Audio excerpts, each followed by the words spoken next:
அஸ்ஸலாமு அலைக்கும் வரஹ்மத்துல்லாஹி வபரகாத்து. நேரங்காலத்துடன் ஜும்மா தொழுகைக்கு செல்லல்.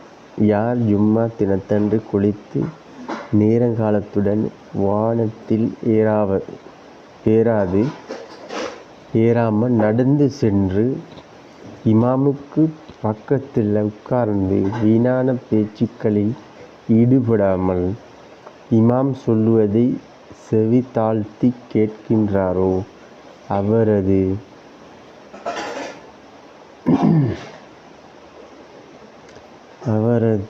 ஒவ்வொரு எட்டுக்கும் பதிலாக ஒரு வருடம் நோன்பு நோற்று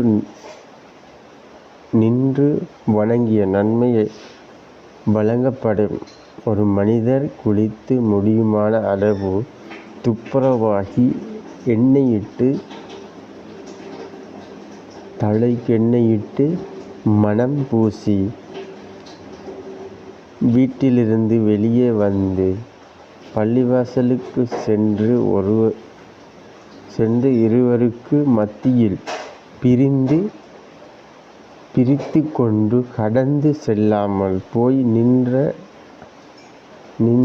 அவனுக்கு எழுதப்பட்ட அளவு தொழுதுவிட்டு இமாம் கூறுவதை காது தாழ்த்தி கேட்பாராயின் அந்த வாரத்திற்கும் அடுத்த வாரத்திற்கும் இடையிலான பாவங்கள் மன்னிக்கப்பட்டு விடும்.